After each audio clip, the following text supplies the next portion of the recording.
Atpur sub traffic গার্ডের পক্ষ থেকে আয়োজিত হলো সেভ ড্রাইভ সেভ লাইফ কর্মসূচি। ব্যারাকপুর পুলিশ কমিশনারেটের অন্তর্গত আতপুর সাব ট্রাফিক গার্ডের পক্ষ থেকে বৃহস্পতিবার আয়োজিত হলো সেভ ড্রাইভ সেভ লাইফ কর্মসূচি।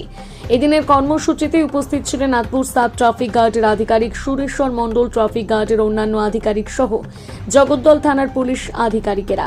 এদিনের কর্মসূচি শ্যামনগর পাওয়ার হাউস মোড় থেকে শুরু হয়ে শ্যামনগর চৌরঙ্গি মোড়ে এসে শেষ হয়।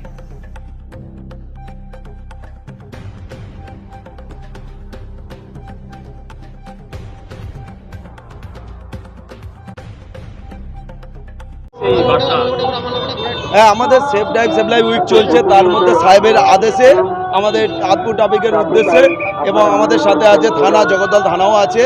আমরা একটা safe drive save life rally করেছি, সকাল থেকে করা হয়েছে, যেটা আমাদের পাওয়ার হাউস থেকে চৌরঙ্গি পর্যন্ত আমরা করলাম। এর উদ্দেশ্য হচ্ছে যারা বাইকে চালাচ্ছে তারা যাতে হেলমেট পরে বাইক চালায়, এবং যারা লাইসেন্স ছাড়া গাড়ি চালাচ্ছে যাতে লাইসেন্স নিয়ে গাড়ি চালায়, এবং যারা গুডস ভেহিকেল চালাচ্ছে তারা যাতে মদ্যাবস্থা বা যারা বাইক চালাচ্ছে যাতে মদ্যাবস্থা যাতে না চালায়, এটাই আমাদের প্রচার। আর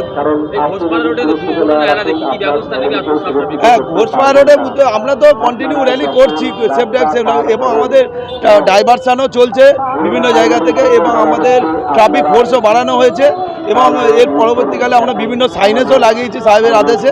এর পরবর্তী দেখা যাবে সাহেবের যেমন আদেশ হবে সেইভাবে আমরা কাজ করব।